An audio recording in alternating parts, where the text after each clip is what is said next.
Hello friends, मैं हूं Dipankar. Welcome to my YouTube channel. दोस्तों, कुछ दिन पहले मैं निकॉन Z50 के साथ निकॉन 200 to 500 mm लेंस का एक रिव्यू वीडियो बनाया था और उस वीडियो के कमेंट में हमें से बहुत सारे लोगों ने कमेंट किया कि जो निकॉन का Z6II है वो वाइल्ड लाइफ फोटोग्राफी के लिए कैसा है, या निकॉन का जो Z6II है उसके साथ निकॉन 200 to 500 mm लेंस का परफॉर्मेंस कैसा है। और यहाँ पे निकॉन Z6II का रिव्यू वीडियो बनाने का रिक्वेस्ट मुझे बहुत ही पहले से ही यूट्यूब में और इंस्टाग्राम में आ रहा था और इसलिए मैं निकॉन Z6II को भी निकॉन 200 to 500 mm लेंस के साथ पिछले 10-15 दिनों से टेस्ट कर रहा हूँ और मेरा जो यहाँ पे एक्सपीरियंस रहा वो मैं इस वीडियो में आपके साथ शेयर करूंगा।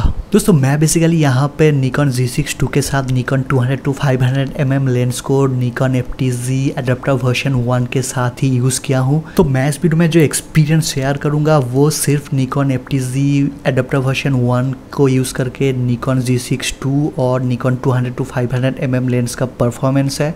निकॉन FTZ एडाप्टर वर्जन 2 के साथ या निकॉन के Z सीरीज के नेटिव लेंसेज के साथ निकॉन Z6II कैसे परफॉर्मेंस करता है उसके ऊपर मैं अलग से वीडियो बाद में बनाऊंगा। दोस्तों, इससे पहले जो मैं Z50 के साथ 200 to 500 mm लेंस के रिव्यू वीडियो बनाया था उसमें आपको बताया था कि जो Z50 है वो बिल्कुल भी एडाप्टर के साथ या 200 to 500 mm लेंस के साथ अच्छा परफॉर्म नहीं करता है। तो फर्स्ट ऑफ ऑल, अगर आपने वो Z50 का रिव्यू वीडियो नहीं देखा तो उसका लिंक आपको डिस्क्रिप्शन में मिल जाएगा। फिलहाल इस वीडियो में अगर मैं एक बात में बोलूँ कि Z6II का जो परफॉर्मेंस है वो Z50 से कहीं ज़्यादा बेहतर है, पर अगर मैं इसको निकॉन के किसी भी DSLR के साथ कंपेयर करूँ तो जो Z6II का परफॉर्मेंस है वो मुझे उतना अच्छा नहीं लगा।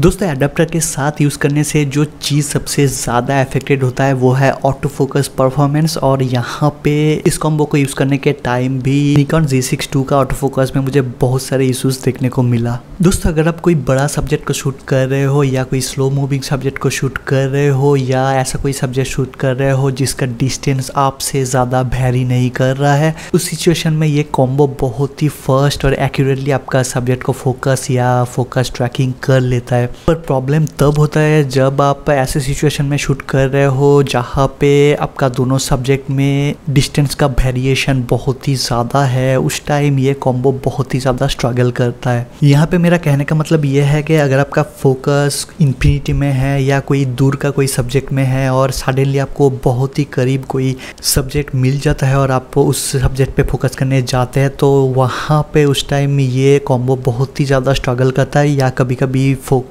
नहीं ले पाता है। एज ए एग्जाम्पल, अगर आप यहाँ पे देखेंगे तो यहाँ पे जो फोकस है वो बहुत ही दूर बैकग्राउंड पे है, पर यहाँ पे बहुत ही नज़दीक एक ब्यूटीफुल प्लेन प्रीनिया बैठा हुआ है। बहुत ही अच्छा लाइट होने के बाद भी कैमरा उस सब्जेक्ट पे फोकस नहीं कर पा रहा है। तो इस तरह के सिचुएशन में आपको या तो मैनुअल फोकस ओवरराइड को यूज़ करना पड़ेगा या फिर आपका सब्जेक्ट के आसपास कोई हाई कॉन्ट्रास्टी पर्च पे या कोई हाई कॉन्ट्रास्टी पोर्शन में आपका फोकस पॉइंट को ले जाके उस जगह पे फोकस करके उसके बाद आपका सब्जेक्ट को फोकस करना पड़ता है। हालांकि ये problem Nikon 200 to 500 mm lens को कोई भी DSLR के साथ यूज़ करने में भी कभी कभी होता है, पर यहाँ पे अडाप्टर के साथ यूज़ करने में ये प्रॉब्लम मुझे और भी ज़्यादा देखने को मिला। यहाँ पे ये जो प्रॉब्लम है वो निकॉन Z6II में फ़ोटो मोड से वीडियो मोड में ज़्यादा होता है, क्योंकि निकॉन के Z सीरीज़ के कैमरास में वीडियो ऑटो फोकस को इस तरह से डिज़ाइन किया गया है एक सब्जेक्ट से दूसरे सब्जेक्ट पे फोकस का जो ट्रांजिशन है वो बहुत ही, मैं स्लो नहीं कहूँगा, बहुत ही स्मूथ है और इसलिए आपका वीडियो में बहुत ही ब्यूटीफुल एक सिनेमैटिक एक्सपीरियंस आपको देखने को मिलता है।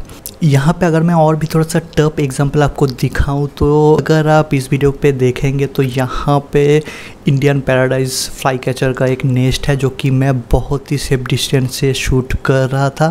तो अगर आप यहाँ पे देखेंगे तो यहाँ पे जो बैकग्राउंड है वो बहुत ही ज़्यादा कॉन्ट्रास्टी है देन द सब्जेक्ट के कॉन्ट्रास्ट, और ऐसे सिचुएशन में मेरा जो फोकस है वो बैकग्राउंड पे है तो मैं किसी भी तरह से इसको ऑटो फोकस करके सब्जेक्ट के ऊपर फोकस नहीं कर पाया था। यहाँ पे मुझे मैनुअल फोकस का ही यूज़ करना पड़ा था, पर यहाँ पे ये बहुत ही टफ कंडीशन है। ऐसी सिचुएशन में कभी कभी DSLR भी 200 to 500 mm लेंस के साथ फोकस नहीं कर पाता है automatically.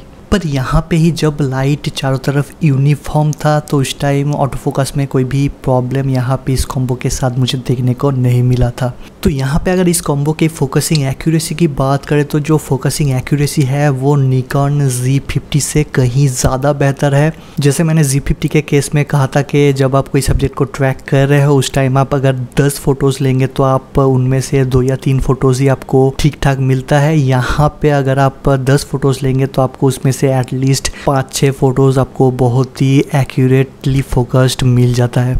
In case of Z6 मैंने जो देखा, अगर आपका सब्जेक्ट बड़ा है या अगर आप कोई स्लो मूविंग सब्जेक्ट को शूट कर रहे हो या आपका सब्जेक्ट का डिस्टेंस आपसे बहुत ही ज़्यादा नहीं है, उस सिचुएशन में ये कॉम्बो बहुत ही एक्यूरेटली ज़्यादातर टाइम आपका सब्जेक्ट को फोकस कर लेता है। पर यहाँ पे अगर आपका सब्जेक्ट थोड़ा सा दूर है या अगर आप कोई स्मॉल सब्जेक्ट को फोकस कर रहे हो या स्मॉल सब्जेक्ट को ट्रैक कर रहे हो, उस टाइम जो फोकसिंग एक्यूरेसी है वो उतना अच्छा नहीं मिलता है। तो यहाँ पे एज ए एग्जांपल मैं कुछ प्रीनियस की इमेजेस कैप्चर किया था। तो इस ब्यूटीफुल स्मॉल बर्ड्स के इमेजेस कैप्चर करने के टाइम मुझे ये महसूस हुआ कि जो इमेजेस मैं बहुत ही करीब से या क्लोज डिस्टेंस से कैप्चर किया हूँ उनमें से ज़्यादातर इमेजेस एक्यूरेटली फोकस हुआ है और वो टैग शार्प है।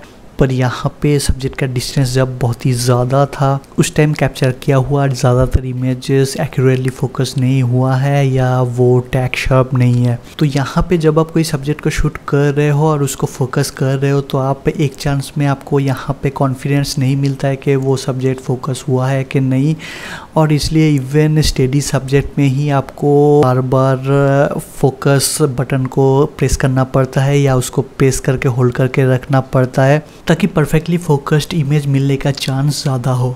मैं यहाँ पे कुछ ब्यूटीफुल पर्पल सनबर्ड का भी इमेजेस कैप्चर किया था इस कॉम्बो से और यहाँ पे भी मुझे 50-50 रिजल्ट देखने को मिला।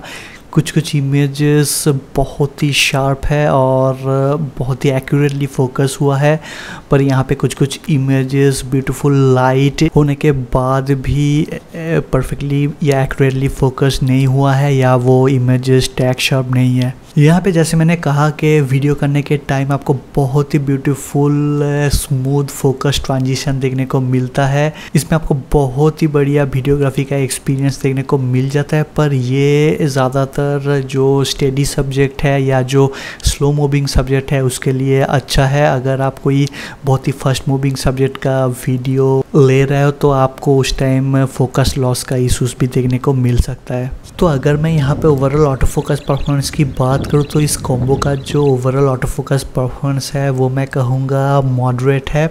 तो अगर आपका शूटिंग कंडीशन बहुत ही ज़्यादा क्रिटिकल नहीं है या अगर आप कोई स्लो मूविंग सब्जेक्ट को शूट कर रहे हो तो आप मोस्ट ऑफ द टाइम आपका सब्जेक्ट को बहुत ही परफेक्टली, बहुत ही ईजीली और एक्यूरेटली फोकस कर लेंगे इस कॉम्बो के साथ।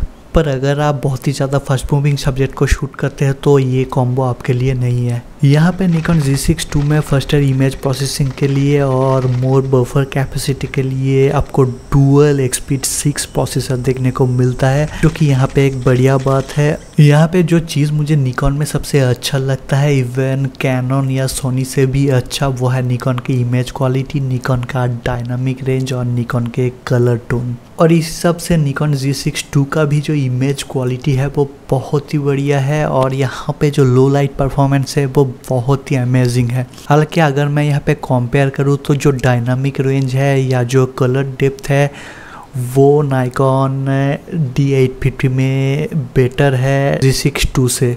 पर यहाँ पे प्रोसेसर लेटेस्ट होने के कारण जो लो लाइट परफॉर्मेंस है वो Z6 II में बेटर है देन D850। यहाँ पे निकॉन Z6 II में आपको in body sensor shift 5 axis image stabilization देखने को मिलता है। तो अगर आप निकॉन Z6 II को निकॉन के Z सीरीज़ के नेटिव लेंसेज के साथ यूज़ करते हो तो आपको यहाँ पे 5 एक्सिस इमेज स्टेबलाइजेशन मिलता है, और अगर उस लेंस में वियर है तो आपको उसके साथ साथ लेंस के स्टेबलाइजेशन भी देखने को मिलता है। पर अगर आप इसको एफ माउंट लेंसेज के साथ यूज़ करते हो एडाप्टर के साथ तो आपको उस टाइम 3 एक्सिस इमेज स्टेबलाइजेशन ही मिलता है, और उस लेंस में अगर वियर है तो आपको लेंस का वाइब्रेशन रिडक्शन भी यहाँ पे देखने को मिलेगा। तो मैंने 200 to 500 mm लेंस के साथ कुछ हैंडहेल्ड और व्यू फाइंडर से कुछ वीडियोस किया और जो इमेज स्टेबलाइजेशन का परफॉर्मेंस था वो बहुत ही बढ़िया था। यहाँ पे व्यू फाइंडर से वीडियो शूट करने के टाइम आपको बिल्कुल भी नहीं लगेगा कि ये मैं हैंडहेल्ड या व्यू फाइंडर से विदाउट एनी ट्राइपॉड ये वीडियो शूट किया हूँ। तो ओवरऑल यहाँ पे अगर आप निकॉन Z6 II को पोर्ट्रेट फोटोग्राफी के लिए या इवन वेडिंग फोटोग्राफी के लिए लेना चाहते हो तो आप ले सकते हो। इवन एडाप्टर के साथ भी आपको बहुत ही बढ़िया इमेज क्वालिटी या वीडियो के क्वालिटी आपको देखने को मिल जाएगा। पर अगर आप वाइल्ड लाइफ फोटोग्राफी की बात करें तो वाइल्ड लाइफ फोटोग्राफी में आपको बहुत ही फर्स्ट ऑटो फोकस और बहुत ही बढ़िया फोकसिंग एक्यूरेसी आपको चाहिए होता है और वाइल्ड लाइफ फोटोग्राफी में आपको बार बार मौका नहीं मिलता है। जो परफेक्ट मोमेंट आता है आपको उस टाइम ही उसको कैप्चर करना पड़ता है। तो अभी के लिए मैं वाइल्ड लाइफ फोटोग्राफी के लिए इस कॉम्बो को रिकमेंड नहीं करूँगा। निकॉन 200 to 500 mm लेंस के साथ निकॉन D850 या निकॉन D500 या निकॉन D7500 भी इससे बहुत ही बेटर कॉम्बो है।